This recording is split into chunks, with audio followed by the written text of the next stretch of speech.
नमस्ते और स्वागत है। आज हम 1945 में लिखे गए यशपाल के एक बहुत ही दमदार ऐतिहासिक उपन्यास दिव्या की दुनिया में उतर रहे हैं। जी। हमें जो स्रोत मिले हैं वो इस उपन्यास का एक बहुत ही गहरा चैप्टर द चैप्टर विश्लेषण करते हैं। कहानी हमें ले जाती है पहली सदी ईसा पूर्व के मद्र राज्य में। सागल शहर में। हाँ, सागल शहर में। लेकिन ये सिर्फ एक ऐतिहासिक कहानी नहीं है ना?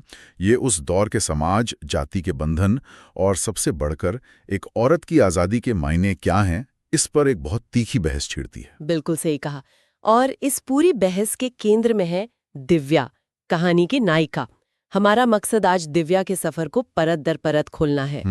कैसे एक ऊंचे कुल की, पढ़ी लिखी, कला में माहिर लड़की, जिसे सब सरस्वती पुत्री कहते हैं, जिंदगी के थपेड़े खाकर गुलामी के अंधेरों तक पहुंचती है और फिर वहां से निकलकर अपनी आजादी को एक बिल्कुल नए सिरे से गढ़ती है। ये उपन्यास अपने समय से बहुत आगे था। बहुत ज्यादा।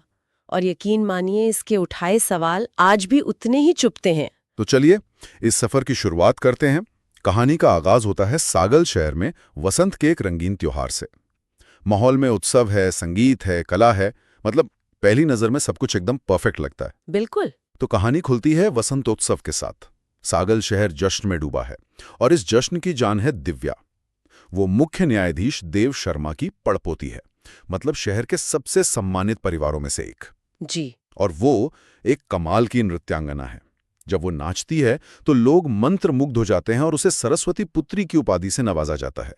सब कुछ एक सपने जैसा है। सपने जैसा तो है, लेकिन इसी सपने में समाज की हकीकत की पहली दरार दिखती है। अच्छा? उसी उत्सव में एक और प्रतियोगिता होती है, तलवारबाजी की, और उसे जीतता है पृथुसेन, एक पूर्व दास का बेटा। उसकी जीत से सागल का ब्राह्मण वर्ग, जो खुद को समाज का ठेकेदार समझता है, वो बिल्कुल खुश नहीं है। वो मनी मन कुढ़ रहे हैं कि एक नीची जाति का लड़का सबसे बड़ा योद्धा कैसे बन गया। और यहीं से कहानी का असल ड्रामा शुरू होता है। दिव्या की जिंदगी में 3 पुरुष आते हैं और ये सिर्फ 3 प्रेम के दावेदार नहीं है ना? बिल्कुल नहीं। ये उस समाज की 3 अलग अलग विचारधाराओं के प्रतीक हैं। पहला है पृथुसेन, महत्वाकांक्षी, जो अपनी मेहनत से ऊपर उठना चाहता है, जाति व्यवस्था को चुनौती देता है। हाँ। दूसरा है रुद्रधीर, एक कट्टर परंपरावादी ब्राह्मण, जो मानता है कि समाज का ढांचा जैसा है वैसा ही रहना चाहिए और स्त्री का स्थान घर में है। और तीसरा है मारिश, एक नास्तिक मूर्तिकार, एक दार्शनिक, जो इन सभी सामाजिक बंधनों को सिरे से खारिज करता है। एकदम। तो दिव्या के सामने ये सिर्फ 3 पुरुष नहीं, बल्कि जिंदगी जीने के 3 रास्ते हैं। और दिव्या का दिल जाहिर तौर पर पृथुसेन की तरफ झुकता है, शायद इसलिए कि दोनों ही अपने अपने तरीके से उस समाज की बनी बनाई लकीरों को चुनौती दे रहे थे। हाँ, और ये उस समय के लिए बहुत बड़ी बात थी। एक ब्राह्मण कुल की लड़की और एक शूद्र कहे जाने वाले लड़के का प्रेम। दिव्या इस रिश्ते में अपना सब कुछ दांव पर लगा देती है। लेकिन यहाँ लेखक यशपाल समाज के पाखंड को भी दिखाते हैं। एक तरफ बौद्ध धर्म की समानता की बातें हवा में है, लेकिन जमीन पर ब्राह्मणवादी वर्ण व्यवस्था की जड़ें और गहरी की जा रही हैं। और पृथुसेन का परिवार भी तो, वो भी काफी दिलचस्प है। उसके पिता प्रेस्त खुद कभी दास थे, लेकिन अब दासों का व्यापार करके ही अमीर बने हैं। यही तो विडंबना है। प्रेस्त पैसे के दम पर अपने बेटे के लिए सम्मान और एक ऊंचा ओहदा खरीदना चाहता है। अच्छा। वो ये साबित करना चाहता है कि धन जाति से बड़ा है। ये दिखाता है कि पैसा व्यवस्था को चुनौती तो देता है, लेकिन उसे मिटा नहीं पाता। वो उसी व्यवस्था का हिस्सा बनकर उसे अपने फायदे के लिए इस्तेमाल करना चाहता है। तो एक तरफ दिव्या और पृथुसेन का प्यार परवान चढ़ रहा है, जो जाति की दीवारों को तोड़ता दिख रहा है। लेकिन फिर कहानी में एक जबरदस्त मोड़ आता है। जी। पड़ोसी राज्य हमला कर देता है और पृथुसेन को सेनापति बनाकर युद्ध में भेज दिया जाता है।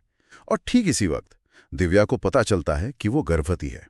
यहीं से उसकी आदर्श दुनिया बिखरनी शुरू हो जाती है। एकदम। अब तक जो प्यार ताकत लग रहा था, वही उसकी सबसे बड़ी कमजोरी और एक कलंक बनने वाला था। युद्ध का नतीजा सागल के लिए बहुत भयानक होता है। शहर हार जाता है, लूट लिया जाता है। दिव्या के परदादा, जो न्याय और सम्मान के प्रतीक थे, उनकी हत्या कर दी जाती है। पूरा सामाजिक ढांचा ढह जाता है। लेकिन दिव्या का क्या होता है? वो तो अपने बच्चे के साथ पृथुसेन का इंतजार कर रही थी। और यही कहानी का सबसे क्रूर मोड़ आता है। पृथुसेन युद्ध से जिंदा लौटता है, लेकिन वो दिव्या को अपनाने नहीं आता। क्या कर लेता है? दिव्या को पूरी तरह से बिसरा देता है। ये तो अविश्वसनीय है। मतलब जिस प्यार के लिए उसने सब कुछ दांव पर लगाया, उस इंसान ने उसे ऐसे छोड़ दिया। और उसके परिवार ने क्या किया? उसके परिवार ने वो किया जो ऐसे पाखंडी समाज में सम्मान बचाने के लिए किया जाता है। अविवाहित गर्भवती दिव्या को कुल का कलंक माना गया। अच्छा। और इस कलंक से छुटकारा पाने के लिए, परिवार का सम्मान बचाने के लिए, उन्होंने दिव्या को एक दास के तौर पर बेच दिया, अपनी ही पड़पोती को। एक मिनट, उसके अपने परिवार ने उसे दास बनाकर बेच दिया? ये तो सोच से भी परे है। मतलब परिवार का सम्मान एक जीती जागती इंसान की जिंदगी से ज्यादा जरूरी हो गया। बिल्कुल। और यहाँ लेखक सम्मान की इसी धारणा पर गहरी चोट करते हैं। ये किसका सम्मान है? ये उस पितृसत्तात्मक व्यवस्था का सम्मान है जिसमें औरत एक संपत्ति है। सही बात है। मी में दिव्या की जिंदगी नरक बन जाती है। उससे उसका नाम छीन लिया जाता है, पहचान छीन ली जाती है, उसे उसके नवजात बच्चे से अलग कर दिया जाता है। बच्चे से भी अलग कर दिया जाता है। ये तो उसके टूटने का चरम रहा होगा। एक तरफ प्यार में धोखा, फिर परिवार का विश्वासघात, और अब अपने बच्चे से जुदाई। वो उसकी जिंदगी का सबसे निचला बिंदु था। वो पूरी तरह टूट जाती है और अपने बच्चे के साथ आत्महत्या करने की कोशिश भी करती है। ओहो। उसे बचा तो लिया जाता है, लेकिन उसका बच्चा मर जाता है। यहाँ आकर दिव्या का भोलापन, प्यार, परिवार, समाज, हर चीज पर से उसका विश्वास चकनाचूर हो जाता है। यहाँ पर जो बात सबसे ज्यादा परेशान करती है वो गुलामी का स्वरूप है। ये सिर्फ शारीरिक गुलामी नहीं थी। नहीं, बिल्कुल नहीं। उपन्यास यही दिखाता है कि गुलामी का असली मतलब किसी की पहचान छीन लेना है। उसका नाम, उसका अतीत, उसका आत्मसम्मान, सब कुछ छीन लेना। जब दिव्या को दासी के रूप में बेचा जाता है तो खरीदार कहता है, इसका नाम क्या है?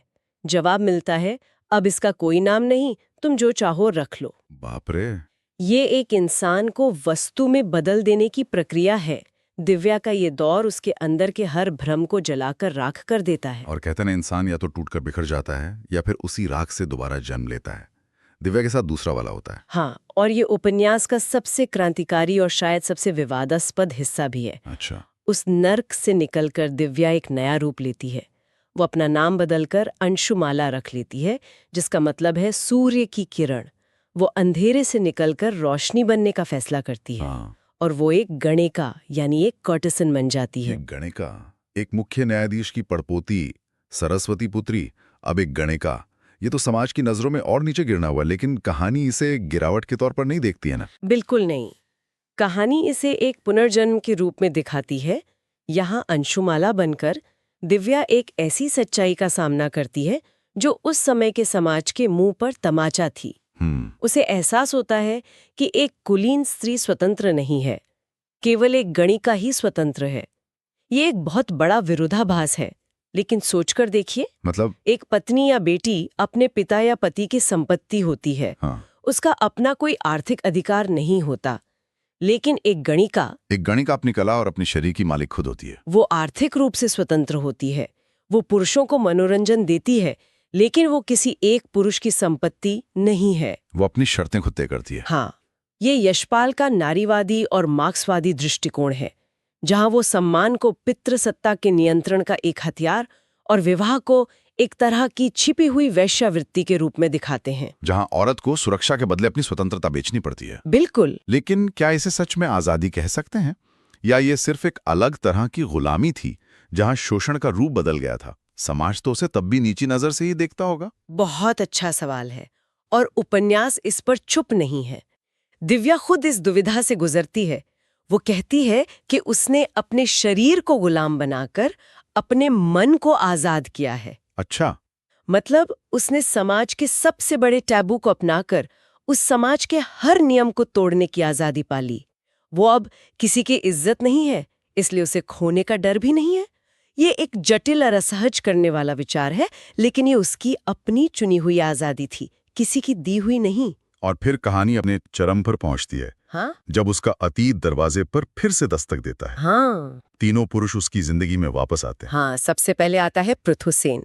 अब वो एक बड़ा सेनापति है, लेकिन पछतावा की आग में जल रहा है।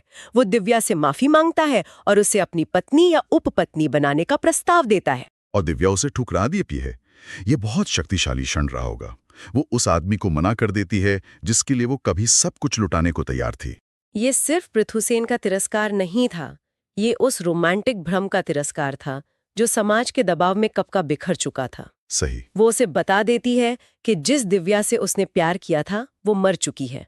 अब वो अंशुमाला है जो किसी की उपपत्नी बनकर अपनी स्वतंत्रता का सौदा नहीं करेगी। इसके बाद रुद्रधीर आता है, वो परंपरावादी ब्राह्मण। वो क्या प्रस्ताव रखता है? रुद्रधीर उसे आर्य नारी की गरिमा और एक सम्मानित ब्राह्मण पत्नी का जीवन देने का प्रस्ताव रखता है। वो उसे शुद्ध करके वापस समाज की मुख्य धारा में लाने की बात करता है। एक तरह से वो उसे फिर से उन्हीं परंपरा की जंजीरों में बांधना चाहता है जिनसे वो आजाद हुई है। बिल्कुल। और जाहिर है दिव्या उसे भी मना कर देती है। हाँ, क्योंकि अब वो समझ चुकी है कि ये सम्मान और गरिमा असल में औरतों के लिए बनाए गए पिंजरे हैं। रुधिर मारी को मना करके वो उस पूरी रूढ़िवादी परंपरा और जाति व्यवस्था को नकार देती है जिसने उसे हमेशा दबाने की कोशिश की। तो उसने प्यार को ठुकरा दिया, परंपरा को ठुकरा दिया। तो फिर उसने चुना क्या? अंत में वो नास्तिक दार्शनिक मारीश का हाथ थामती है। ऐसा क्यों? मारीश उसे क्या दे रहा था जो बाकी दोनों नहीं दे पाए? मारीश ने उसे पत्नी बनाने का प्रस्ताव नहीं दिया। उसने दिव्या को ना तो कोई सामाजिक दर्जा दिया, ना ही सुरक्षा का वादा किया। उसने बस इतना कहा कि उसे दिव्या के स्वतंत्र मन की जरूरत है। अच्छा।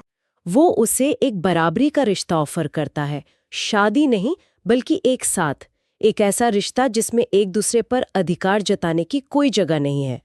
ये आत्मसम्मान और तर्क पर आधारित एक जीवन का चुनाव था। वो किसी की संपत्ति नहीं बल्कि एक साथी बन रही थी। एग्जैक्टली। तो इस सब का क्या मतलब है? अगर हम इस पूरी यात्रा को देखें तो दिव्या ने क्या हासिल किया? दिव्या का सफर एक सुविधा संपन्न लेकिन पूरी तरह से शक्तिहीन लड़की से शुरू होता है। वो एक बेटी है, एक प्रेमिका है जिसे समाज के नियमों के हिसाब से चलना है।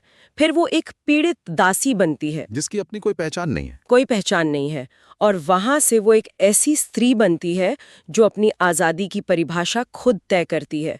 वो समाज के दिए हर खांचे को तोड़ देती है। बेटी, प्रेमिका, पत्नी, कुलवधू, पीड़िता, इन सब से ऊपर उठकर वो सिर्फ दिव्या बनती है, एक स्वतंत्र व्यक्ति। इस उपन्यास की सबसे बड़ी ताकत शायद यही है कि ये एक ऐतिहासिक कहानी के पर्दे के पीछे से आज के समाज पर भी उतने ही तीखे सवाल खड़े करता है। एक स्त्री की अपनी देह और अपने फैसलों पर अधिकार का सवाल, जाति का दंश और धर्म और सम्मान के नाम पर होने वाला सामाजिक पाखंड। बिल्कुल। दिव्या उन सभी बंधनों को चुनौती देती है, चाहे वो परिवार के हों, प्रेम के हों या परंपरा के। कहानी हमें ये सोचने पर मजबूर करती है कि असल में आज़ादी है क्या? क्या वो समाज से मिलने वाले सम्मान में है या अपने नियम खुद बनाने में? उपन्यास में एक जगह दिव्या अपनी आज़ादी को जिस तरह से परिभाषित करती है वो मेरे जहन में अटक गया है, जहां वो कहती है कि उसने अपने शरीर को गुलाम बनाकर अपने मन को आज़ाद किया है। ये विचार अपने आप में एक बहुत बड़ा सवाल छोड़ जाता है। और शायद यही आज सोचने वाली बात भी है। क्या सच्ची और पूरी तरह से आज़ादी एक भ्रम है? क्या जिंदगी में आगे बढ़ने के लिए, अपनी शर्तों पर जीने के लिए किसी न किसी तरह का समझौता करना ही पड़ता है? क्या कभी-कभी एक तरह की गुलामी को अपनाकर ही किसी दूसरी, ज्यादा बड़ी और ज्यादा जरूरी आज़ादी को हासिल किया जा सकता है?